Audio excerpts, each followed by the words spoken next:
All right, so look, so I just want to say that the whole COVID-19 thing, it affects people in different ways. Because I ended up getting sick, but I don't think I had COVID or nothing like that. But my boss was like really old at my job, okay, and he's like almost 70. He's like 68, and he was like, um, I need to go get checked for COVID, something like that. So I was like, okay. Well, immediately I thought he's like, go get checked for COVID and get tested, or stay home for 2 weeks. And I'm like, well, dang, if I stay home for 2 weeks, I'm gonna be missing out money, stuff like that. And I gotta pay bills. So I was like, okay, cool. For first thing I'm gonna do is I'm just gonna try to hurry up and I'm just gonna try to hurry up and go get tested. Well, I went to Total Access Urgent Care, and it was Mm-hmm. like there's this lady there, and she said, well, give me $100, and then you can get tested. Mm-hmm. And I was like, I got $100. I'm doing this for my job. And then so I left that place, Mm-hmm. went to like three different Walgreens, and then found out I had to have an appointment. Well, went to my mom, told my mom about it. My mom's a nurse, uh, CNA, PCT, and so talked to her about it. And my mom called my sister and talked to my sister about it, and it was like, well, so she said, well, son, I talked to your sister, and we think you're gonna have to. We agree that you're gonna have to stay home for 2 weeks. Mm-hmm. And I was like, well, I'm going to miss out on money. But it was like, yeah, but you're black. So, and they're trying to get rid of black people, and you're male, black male. And if they can't get rid of you by shooting you out with the police, they'll get rid of you by giving you the COVID and then not Mm-hmm. healing you and not taking care of you and then letting you die. And so it's at this point I had to realize that she was right because I had an incident in Aldi's where Aldi's was having this big hiring event and they had three boxes. They had a box for other people, they had a box for white people, and they had a box for black people. If you were Asian or Mexican or anything like that, they would put your resume and all your information in the other box. If you was white, you went in the white box. If you was black, you went in the black box. But they would mark it first, and it was a super long line. So I already experienced that already. Mm-hmm. The kind of being singled out based off Mm-hmm. of race, Yeah. even with open job interviews at Aldi's. So that right there just jogged my memory. Like, okay, wait, my mom probably right. Mm-hmm. She could be right because if I go there to go get tested, they could have a box full of COVID inducing whatever swabs. It's going in your nose, so it's hitting right through the sinus, right towards your brain. It's going right there, and so they have clean ones, clean swabs for people that they don't want to kill. I guess you say white people, Asians, whoever else. And for the black people or black males or females, they have the cotton swab for the people that's infected with, for the people who doesn't have COVID, that they're going to infect with COVID when they swab you. So I just literally had to let you know that this COVID pandemic is affecting people that's different in different ways. Mm-hmm. It affects white people in a different way than it affects black people Mm-hmm. because even though it feels like, oh, we're being paranoid, we have to deal with this worried of being killed still. If it's not by the police, it's by something else. So we still have to worry about dying Mm-hmm. and being killed in other aspects. Like for instance, you hear about some black people, they go in the hospital and they go by themselves with no help, with no Mm-hmm. family, no friends or Yeah. nothing, and they get supposed, they're going for the common cold, Yeah. they can't stop sneezing, or they Mm-hmm. have an allergic reaction to something. Mm-hmm. And instead of giving them cure or the medicine, they give them the kill shot Okay. and say, "Oh, well, they died from this," Yeah. which she let me know Yeah. that happened in her family actually. Yeah. It happened to my grandfather. So my grandfather, my mom told me that her dad went into the hospital. He had frostbite on his toe. And because it's on his toe, then you think that he'd just come out of the hospital and everything like that.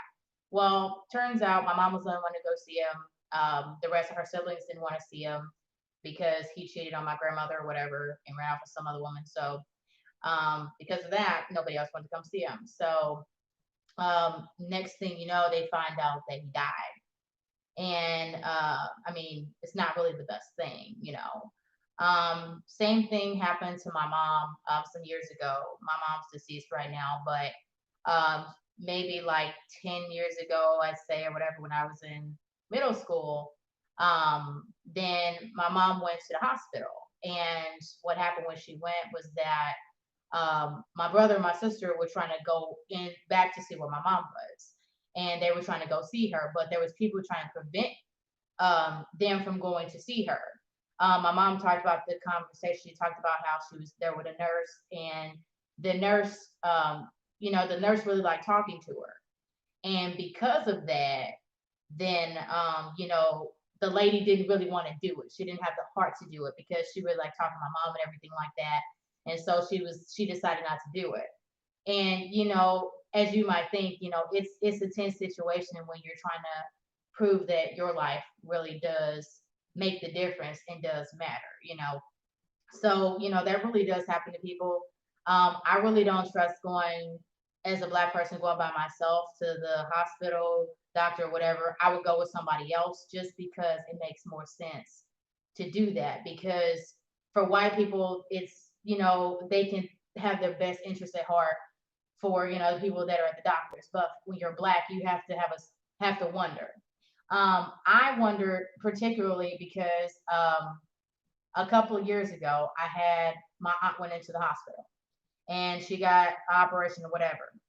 And it didn't make any sense that she died from a complication. That didn't make any sense to me. And that's the hospital I was born at. So it really didn't make any sense how they were trying to dress her rooms and everything. That didn't make a lot of sense. So, in my family, I'm just one of those people that I don't trust the shit. I'd rather try to heal myself if I'm sick. So, I go to like an apothecary shop and get me some type of medicines or whatever, just as a means to try to help myself. As opposed to going to a doctor or something like that. Because as you'll notice, if you use apothecary medicines or whatever, and this works for anyone, where he has like these chest things going on in wintertime or whatever when it's cold. So I thought to go to this apothecary shop that was down the street from our apartment at the time. And when we went down there and got this medicine, I think it was, what is it called? Eucalyptus syrup. Mm-hmm. Yeah, so we went to get the eucalyptus syrup and want to start using that. Before that, he was trying to use like the Tylenol, cold and flu, different stuff like that. And it didn't work for him. But the stuff in the apothecary did work. It's more concentrated, but it actually worked for him and stuff like that. It's been working for him for years. So I'm just a firm believer of like the natural medicine, as opposed to like the the cold stuff that you get at the store, because it's less effective. Now for cramps, yeah, I take Tylenol or whatever, extra strength. I'll take that because cramps is a different thing for a girl. So it's a real thing, as a Black person, I'm aware of, there's differences. People will look at me different than whereas they'll see a white girl, it's different, but I just don't trust it. I mean, now that I'm more aware of what's going on, and I'm not saying woke like what people say on movies. I'm saying like, because we have learned from truth and research from the Bible and we've actually read it and understand things better, it really, when we look at things, it's a lot different. It's a lot more gravity to stuff. It's not like we don't go through things, because we do, but it's more about the fact of we're seeing things other people are not seeing, or they don't want to kind of see about things and stuff like that, but we still live life either way. I just don't trust going to the doctor because, or hospitals, because they don't care about you. I've had experiences myself where, I say Planned Parenthood, they care, you know what I'm saying? They're there to kind of try to help, if you're going in a hospital and you're pregnant and you're suffering a miscarriage like I was, and they just let you sit in your blood for hours, they don't really give a damn about you. You're better off being at home. For a woman, it's better off for her sitting at home or something like that around her family or something, as opposed to going to a hospital where people don't give a damn. You know, I don't know what people are doing in hospitals. You know, it doesn't seem like they have the healing spirit or whatever that they have, and they really care about people because they don't. There was this girl when we were at the hospital when I was there, when I was going through the miscarriage. There's this girl there, and she had this thing in her arm, and I think it was for blood or something. This thing popped out her arm. And they really didn't seem alarmed by that. This girl's bleeding out her arm and stuff. She had this thing in her arm. It was like plastic thing, whatever. But they didn't care. I mean, I think that, hospitals are overrated. I think it's good to go there if you don't have any other choice. But I would tell you, don't go to a hospital because you can ruin your credit with those hospital bills and stuff. And you don't want to have to do that because when you try to go buy, let's say you haven't bought a car yet, you want to buy your first car.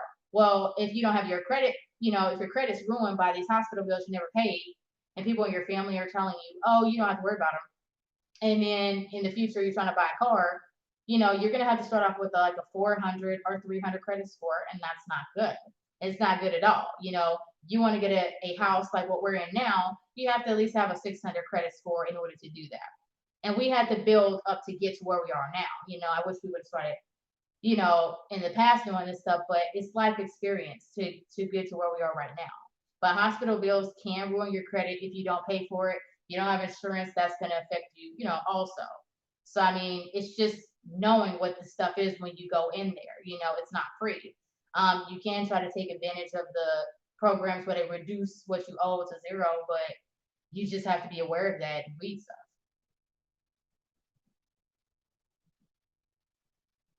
Okay, well, Total Access Care, when I went there, Mhm. that was the first thing the lady asked me, and I didn't know. Here's the thing. The way that she asked me, yes, she was right, okay, but the way that she asked me was like she knew I didn't have it. So she was like, "Oh, all you gotta do is just hand me your health insurance. Just go ahead and hand me your health insurance." It's like she knew I didn't have health insurance. Like maybe black people go in there all the time or went in there a lot Uh-huh. recently that day and they just didn't have health insurance. Well, guess what? I didn't have health insurance. Yeah. The job I'm at is not a huge company. It's a family company. It's a family business, and I'm the only employee there. Like literally, like seriously, I'm the only employee there, Yeah. and it's just my boss and his wife. And yeah, they're That's white. it. So they're, So they don't have money like that. Okay. hmm So Oh. I'm telling you that that's how it can affect different Oh, races, different I just ways. At forgot. least for the black race, because you have to still be vigilant. Now here's the tough part. The hard part when you're black and when your boss is white, the hard part is explaining to him why your family chose for you to wait the 2 weeks instead of just getting tested. Because they're not going to get it. They're not going to they don't that's hard for them to understand when they're white. It's hard for them to understand that that's a safer option for you to stay home for 2 weeks, even if you're not getting paid, even when you're not doing stuff like that. Okay, and you're not at work. That it's just they may think that it's just you trying to get out of work. You being lazy. Okay, or you being paranoid. Yep. And that's one of the things they say to me, you're paranoid or whatever. But I mean, I'm not, I really, didn't, I mean, I only had a little bit to say about it. You went to the doctor years ago where they gave you all the medicines and you had complications because of that. Talk about that. Well, Talk about that. I was at one time I was at McDonald's and a fire broke out and the fry vat along with the sand from the fire extinguisher. Well, all that stuff got my lungs one time, and I'm already allergic to cigarettes. Okay. Well, when that happened, I ended up going to the hospital, and they gave me like 5 something different medicines, and they told me to take them all at the same time. Well, I did take them all at the same time, and I was at home, and next thing I know, I'm like seeing stuff, I'm hallucinating and stuff, I'm seeing bugs, I'm hearing loud noises, and all that other type of stuff. And I'm ending up in the hospital, and I blink out. I'm seeing lights flashing and like, and I'm basically hallucinating and stuff. And then I just saw some dude appear right next to me and said, well, if you don't get in control of your body and you're shaking like that, they're going to give you something that's going to kill you or something like that. He said. So I was like, was holding on to the sides of the gurney. I think it's a gurney. I was holding to the sides of the gurney on the bed, on the hospital bed. And 3 days passed, and next thing I know, I'm in a room, and I don't even know that 3 days passed. I still think it's the same day. So I'm missing time. I'm missing 3 days of my life of that event. So that's just to let you know, my mom thinks that they Yeah. try to kill me, they try to hurt Yeah. me, things like that by giving me Seriously. medicines that doesn't react well Well, with me. But I'll let her finish out yeah, of what else you're gonna say. That's I'll really what just, I had to say about I'll just tell you guys my side of it. So what happened is my point, I remember it as there was the fire at his job and stuff. I remember that happened. I wasn't there, but I do remember that happening. So next thing I know, I remember Anwan had to go to the healthcare place, some type of clinic he had to go to. He went there with his mom or whatever, and I think I guess it was some type of, just kind of clinic. And they went, and it was south from us or whatever, from where we're now anyway. And they had prescribed Anwan all these different medicines. And I remember being there on that day after Anwan came back from the clinic or whatever. So I came to his house or whatever. He lived in the south, I lived in the north. So I drive down to see him in the south or whatever. And not South United States, but like South in the state we're in. So drove down there to see him. He seemed fine. I was sitting in a room. I guess we were talking about something. And he decided to take the medicine. And then when I was there, I noticed Anwan took the medicine and stuff. And I'm going to tell you this. This was quick. This wasn't even like 30 minutes, how medicine is supposed to work in 30 minutes. Because he took all of them together. And I said, Anwan, do you really want to take all those medicines together? He's like, well, they're prescribed, so I'm supposed to take all of them together. I said, okay, fine. I'm going to tell you, within about, right after Anwan took the medicine, I'm going to tell you, right after he took the medicine, he fell out. Right after that. It wasn't even 30 minutes like you take your Tylenol and was kicking in for pain. That didn't even happen. It wasn't even time for that to happen. I was even surprised what was happening. All of a sudden, Anwan fell out. Fell out. They had to, I had to tell his family. They had to call the fire department and stuff like that or whatever. And I was like, who the hell would prescribe all this medicine and stuff like that to somebody who's not used to that kind of stuff? I said, why the hell would they do that? And then he ends up having to go to the hospital. So I'll tell you what happened or whatever. So the fire department came. They was able to assess him, but Anwan was really not in his right mind. Like how he was at first, cool, he wasn't. So they had to come in. And after that, his family said, well, no, we don't want him to go in the fire in like the ambulance because that'll cost money. So they didn't want to do that. So they said, well, his family said, well, if we're gonna have him go to hospital, we'll just take him to the hospital.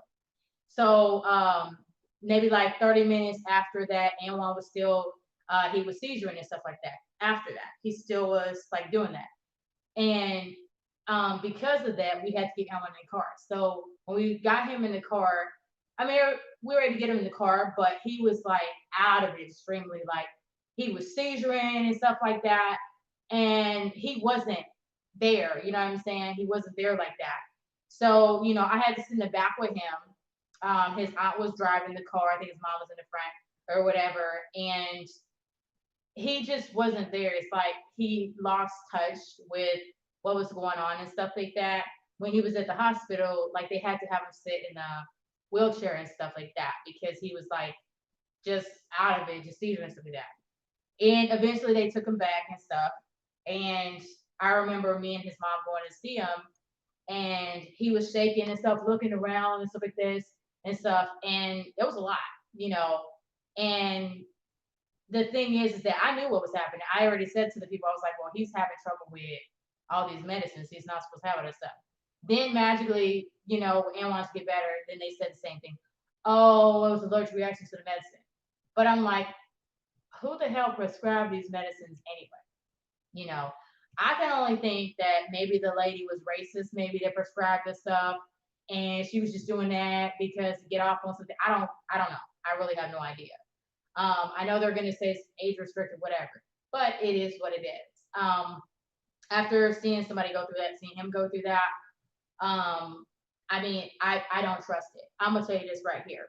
If you have a family member and you know they have like a mental illness, okay, if you're black, I would tell you don't call the police or don't do that.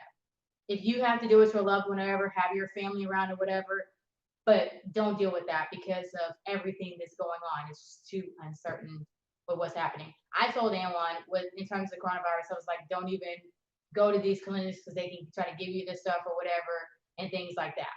You know, so don't don't mess around with it. You know, he had the help with his mom and his sister, but I'm like, these days you don't know. You know what I'm saying? You can't really trust people like that. We've had our experiences with people in apartments and stuff like that, and you got, watch your back, and you got to have somebody doing it with I mean, and I stayed home for 2 weeks you. Yeah, because I kept on seeing that.